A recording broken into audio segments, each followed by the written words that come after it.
Xin chào quý vị. Hôm nay chúng ta sẽ trao đổi về một cái chủ đề, đó là chăm sóc sức khỏe tinh thần cho bệnh nhân COVID-19.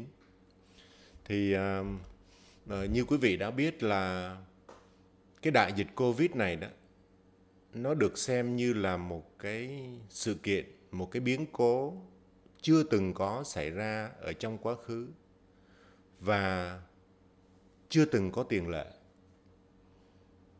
Nó tác động rất là mạnh mẽ, không những về mặt thể chất mà nó còn tác động mạnh đối với bệnh nhân Covid về mặt tinh thần.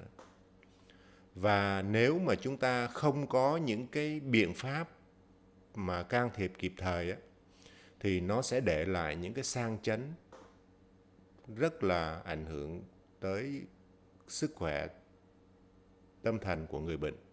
Và những cái sang chấn nặng nề này mà nó kéo dài thì nó ảnh hưởng tới cái sức khỏe không những về thể chất mà song song theo đó là những cái tác động về mặt tâm lý.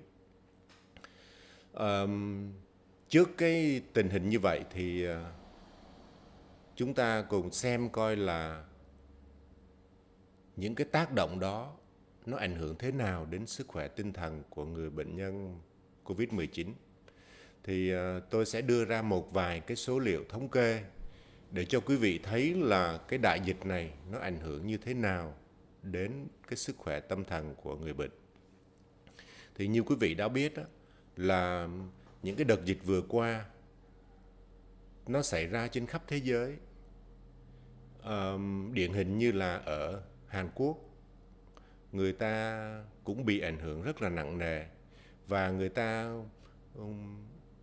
thống kê ở như những cái khu cách ly bệnh nhân Covid á, thì người ta thấy là trong số những cái người bị cách ly đó thì những cái bệnh nhân đó bị cái hội chứng trầm cảm nó chiếm tới 24,3% ở trong những khu cách ly, và cái trạng thái lo âu kéo dài nó chiếm 14,9%.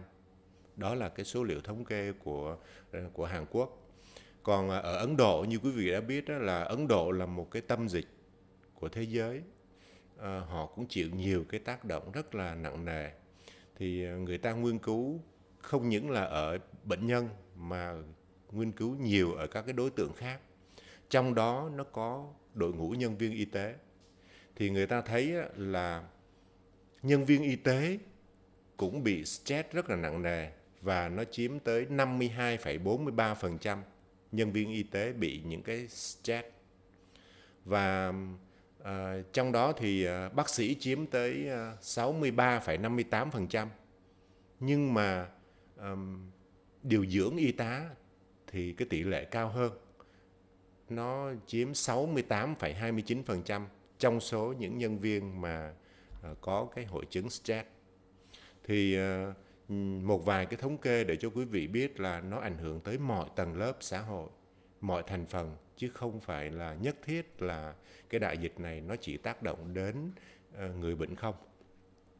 Thì nếu mà như vậy thì chúng ta cùng xem coi là stress là gì mà nó lại ảnh hưởng xấu tới cái sức khỏe tâm thần của người bệnh như vậy.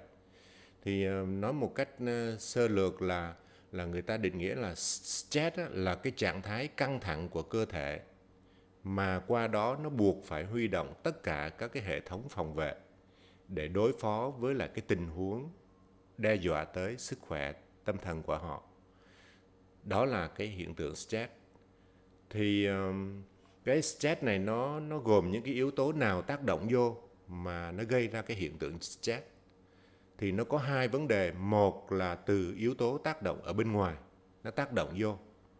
Và yếu tố thứ hai là từ chính cơ thể của mình phản ứng lại với những cái trạng thái căng thẳng đó. Thì hai cái yếu tố này nó hình thành lên một cái hội chứng stress. Thì việc đầu tiên chúng ta bàn tới đó là những cái yếu tố từ bên ngoài.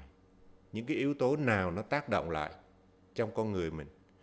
Thì nó gồm những cái yếu tố về môi trường tự nhiên như là thiên tai, bão lụt, hay là chiến tranh, hay là những cái bất ổn xã hội kéo dài, rồi kể cả dịch bệnh như dịch bệnh Covid-19 đây, hoặc là những cái xung đột về giữa cá nhân với cá nhân, hoặc là xung đột giữa cá nhân với xã hội.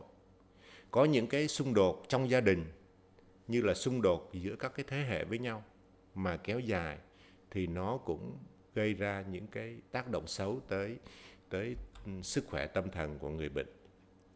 Và trong cái phạm vi này chúng ta bàn một chút về những cái yếu tố tác động do dịch bệnh đối với sức khỏe tâm thần của mình.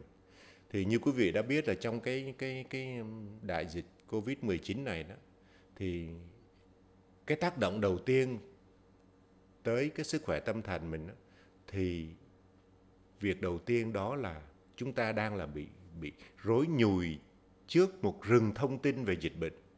Thì như quý vị đã thấy là các cái thông tin về dịch bệnh liên tục được cập nhật trên những cái phương tiện thông tin đại chúng, những cái trang mạng xã hội, liên tục cập nhật những cái con số thống kê về số ca mắc trong ngày là bao nhiêu, số ca tử vong là bao nhiêu, rồi những cái con số nó nhảy múa liên tục, nó cập nhật từng giờ một.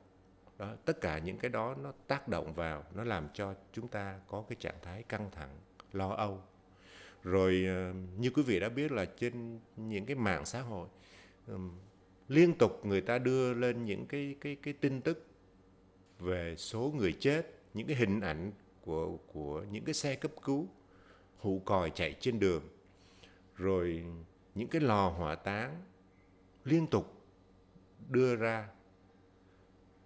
Những cái hình ảnh như vậy nó tác động xấu vào trong não trạng chúng ta, nó gây lên những cái hiện tượng căng thẳng kéo dài.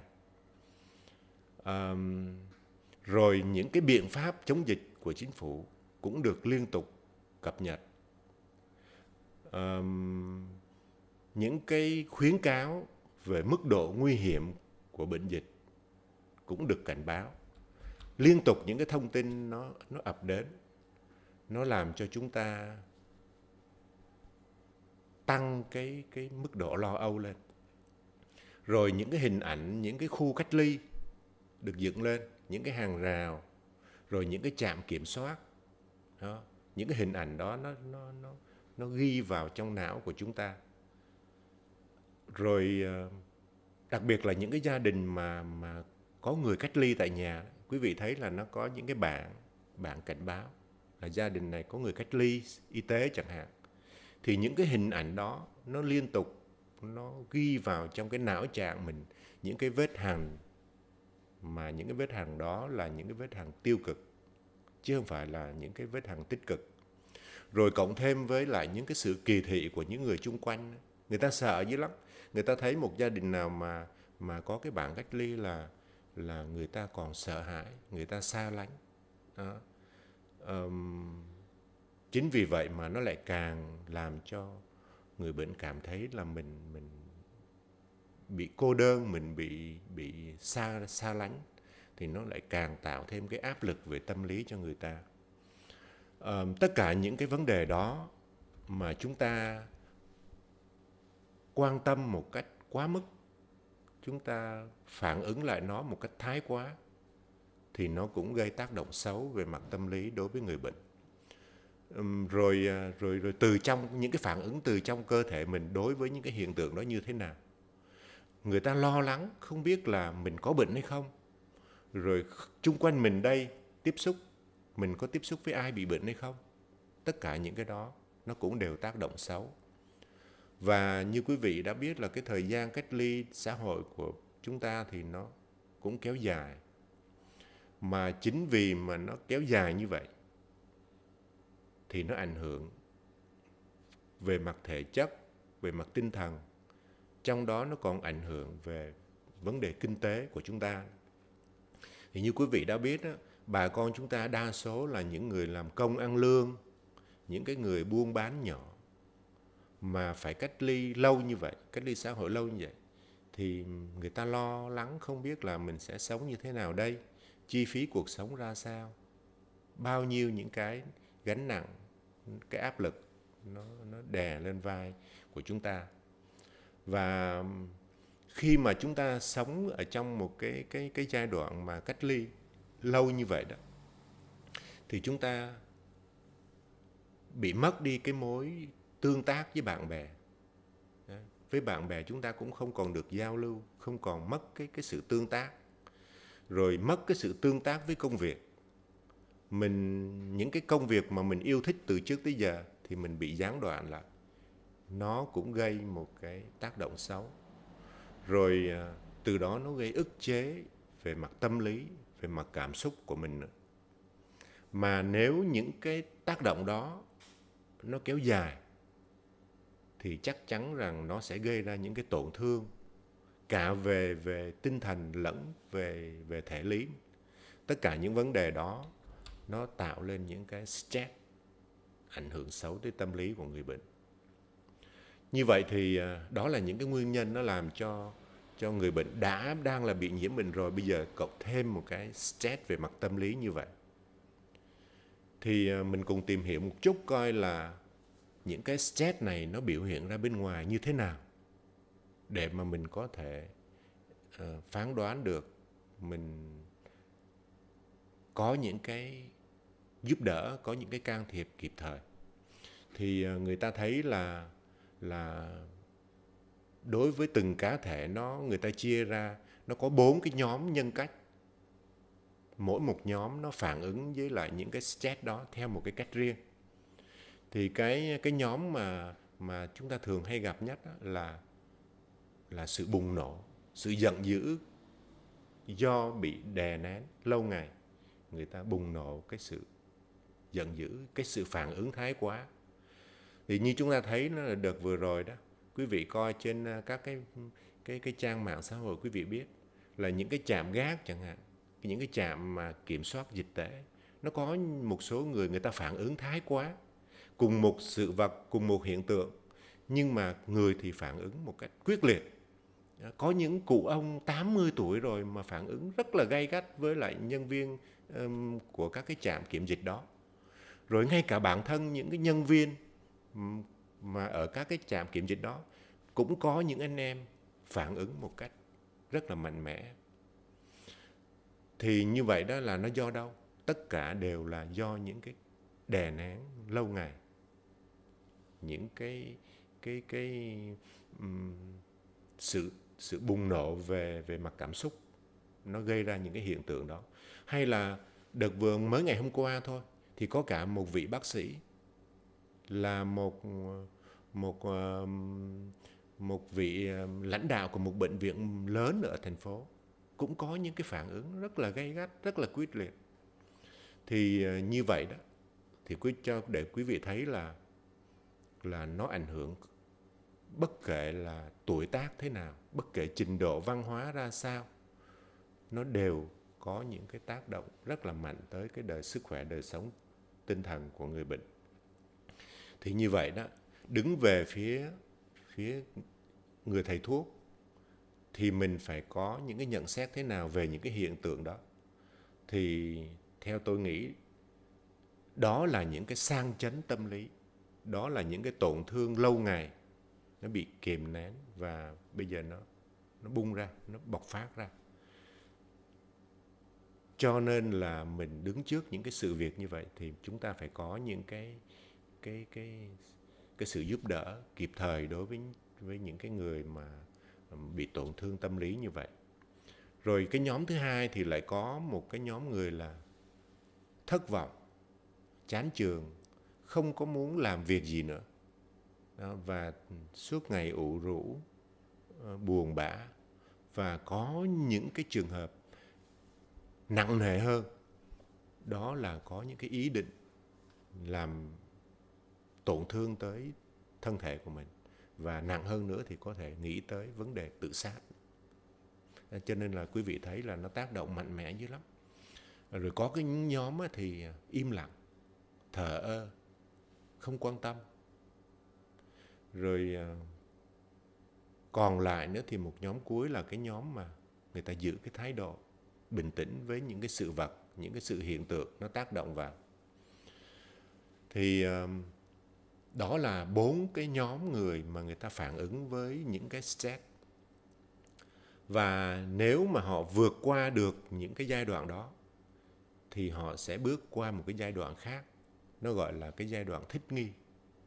Người ta chấp nhận với những cái thực tế đó và người ta có những cái đáp ứng phù hợp để mà người ta thích nghi với những cái sự vật, những cái hiện tượng đang là tác động tới người ta.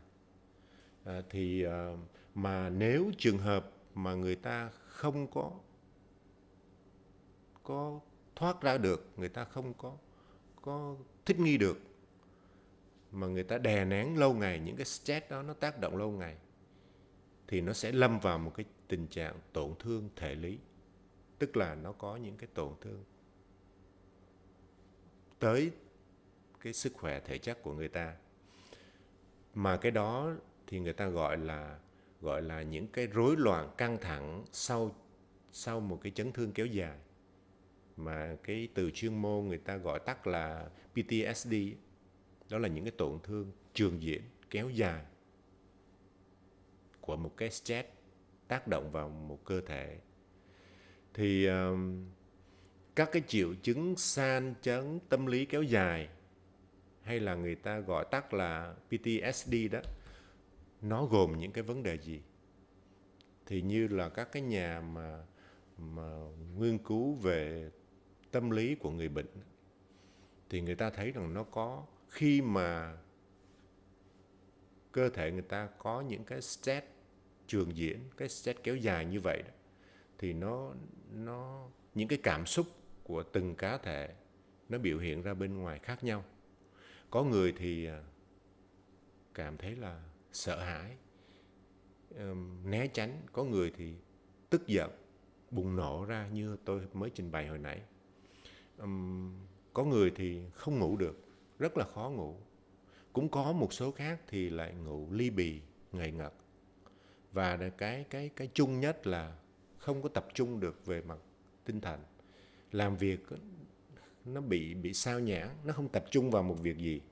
Và giấc ngủ có kéo đến thì cũng rất là chập chờn, hoặc là có những cái cơn ác mộng. Rồi về mặt thể chất thì họ có thể là họ bị đau đầu, bị chán ăn uống không được, cơ thể thì mệt mỏi. Và nếu mà cơ thể họ có những cái bệnh lý mãn tính trước đây rồi thì cái dịp này nó sẽ làm nặng thêm những cái bệnh lý cũ của anh ta, những cái bệnh lý mãn tính trước đây mà nếu người ta có thì nó sẽ làm nặng thêm lên những cái triệu chứng đó. Rồi có người thì phản ứng lại với những cái stress đó bằng cái cách là dùng những cái chất kích thích để mà làm cho mình bớt chịu những cái áp lực nặng nề về những cái stress đó. Và có một cái tổn thương nữa, nếu mà stress lâu ngày thì nó làm cho con người ta bị suy giảm cái lòng trắc ẩn đối với đồng loại, hay là người ta còn gọi là cái thái độ vô cảm. Tự nhiên người ta không có còn một cái cảm xúc gì nữa. Người ta đứng trước một cái cảnh đẹp, người ta đứng trước một bông hoa đẹp, người ta cũng không còn cái cảm xúc, người ta không còn biết cái đẹp là gì nữa. Đứng trước một nỗi đau của đồng loại, đứng trước một cái vụ tai nạn ngoài đường, người ta cũng dửng dưng, người ta cũng không có quan tâm. Đó là gọi là những cái hội chứng gọi là suy giảm lòng trắc ẩn đối với đồng loại của mình. Thì đó là những cái tổn thương mà do stress nó mang lại. Và đứng trước những cái hiện tượng về mặt tâm lý của người bệnh như vậy đó, thì các cái chuyên gia về chăm sóc giảm nhẹ, người ta đưa ra những cái khuyến cáo để chúng ta có thể phối hợp với các cái bác sĩ lâm sàng, cùng với các bác sĩ, cùng với các cái phương tiện y khoa khác, thuốc men chẳng hạn, để mà chúng ta làm giảm bớt những cái triệu chứng cả về mặt thể lý lẫn về mặt tâm thần cho người bệnh.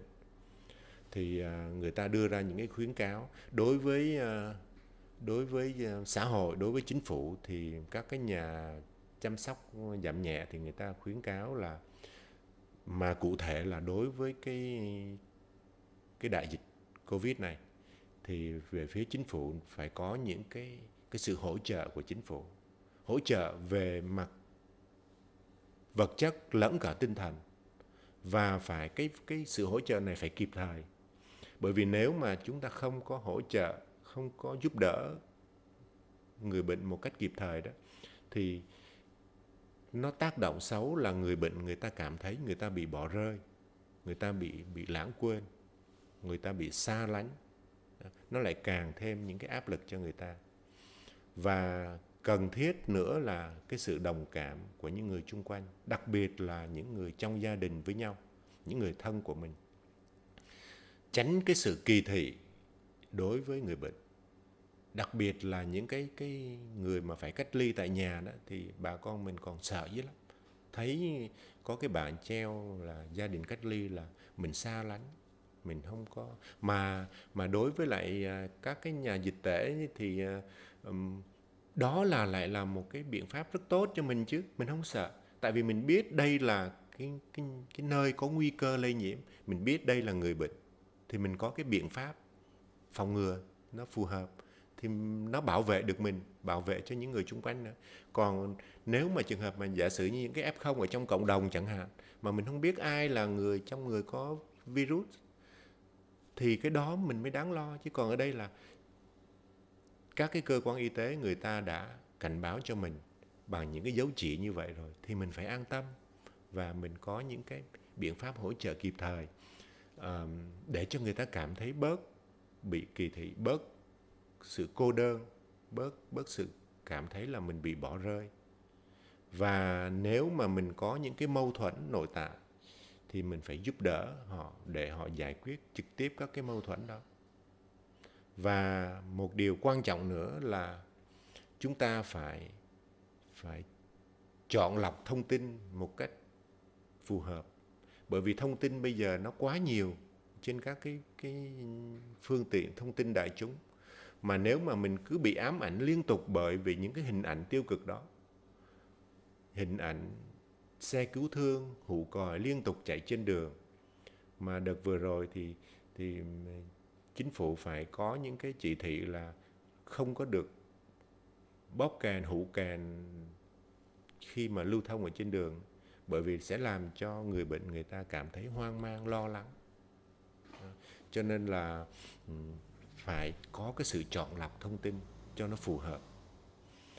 Một cái biện pháp nữa là mình phải giúp đỡ cho người thân của mình, những cái người bệnh nhân Covid đó, là phải có một cái số kiến thức để tự chăm sóc cho chính bản thân họ, như là tập thể dục, thư giãn, rồi mình làm những cái việc mà trước đây mình không có điều kiện để mình làm. Như là hồi đó mình chưa có dịch này thì mình có nhiều cái việc mà mình cứ ao ước là mình sẽ làm, nhưng mà bận quá không có thời gian để làm, không có thời giờ. Mà mình cứ ao ước là khi nào rảnh tôi sẽ làm. Thì bây giờ trong cái giai đoạn giãn cách này là cái cơ hội tốt nhất để mình thực hiện những cái điều mình mơ ước. Đó cũng là một cái cách để giảm stress xuống. Đối với giữa con người với con người thì mình phải nên giữ một cái sự kết nối. Mình kết nối với mọi người, nó tạo lên một cái mối tương quan. Duy trì, tạo được một cái mối quan hệ thì nó dễ, nhưng mà duy trì cái mối quan hệ đó nó mới là khó.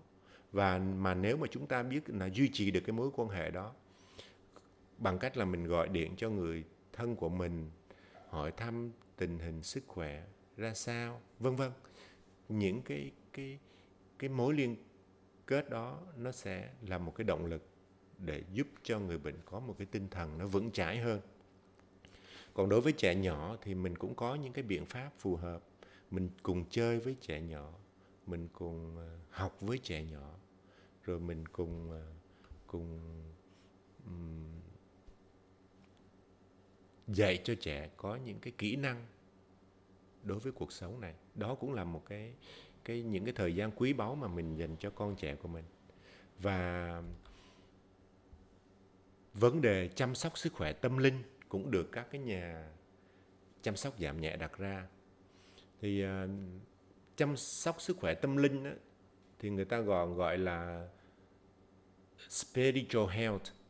Thì lúc trước á, tôi có được tham dự một cái buổi hội thảo về chăm sóc sức khỏe tinh thần cho người bệnh nhân Covid-19 này.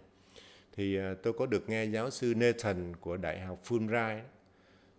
Ông ta nhắc đi nhắc lại rất nhiều về cái yếu tố sức khỏe tâm linh. Và ông ta khuyên là chúng ta nên giữ một cái mối quan hệ với một tôn giáo nào đó, tôn giáo nào cũng được, để mà mình làm cái chỗ dựa về mặt tinh thần. Đặc biệt là khi mà chúng ta phải đối diện những cái biến cố lớn, mà đặc biệt là cái biến cố đại dịch Covid này. Thì khi mà gặp những cái biến cố lớn trong cuộc đời mình thì mình càng phải cần có một cái chỗ dựa về mặt tinh thần. Và ở đây thì giáo sư Nathan khuyên chúng ta, cái này là ý kiến của giáo sư Nathan thôi, khuyên chúng ta nên giữ một cái mối quan hệ tốt với một tôn giáo nào đó. Lấy ví dụ như chúng ta tham gia vào các cái hội đoàn, sinh hoạt trong các cái hội đoàn để được nâng đỡ nhau, hay là chúng ta tập thiền tịnh, đó cũng là cái cách để mà nâng đỡ mình về mặt tinh thần. Và cuối cùng thì nếu tất cả những cái biện pháp đó mà nó không có giúp được nhiều cho chúng ta, mà cơ thể chúng ta bị tác động bởi cái dịch Covid này nhiều, và nó sang chấn về mặt thể lý rồi á, thì chúng ta nên phải giữ một cái liên lạc với cơ quan y tế để mà nhận được sự trợ giúp của họ. Chúng ta nên có một cái số điện thoại của một cái cơ sở y tế địa phương để mà khi mà cần thiết thì chúng ta nhờ họ trợ giúp. Và tốt nhất là chúng ta nên có một cái số điện thoại của một bác sĩ, dạng như là ở nước ngoài người ta có cái bác sĩ gia đình, để mình giữ cái mối liên hệ với cái vị bác sĩ đó, để khi cần thiết thì chúng ta nhờ họ sẽ giúp đỡ mình kịp thời. Thì nói tóm lại đó là hiện nay chúng ta đang phải đối phó với một cái biến cố chưa từng xảy ra trong quá khứ, chưa từng có tiền lệ. Và cái biến cố này là cái đại dịch Covid, nó đã tác động đến mọi lĩnh vực, cả về thể lý lẫn tinh thần của chúng ta. Và nếu mà chúng ta quá tập trung vào cái việc mà phải hướng dẫn người dân phòng bệnh ra sao, phải điều trị thế nào, mà chúng ta xem nhẹ cái sự trợ giúp họ về mặt tinh thần, thì tôi nghĩ đó là cũng là một cái thiệt thòi cho người bệnh.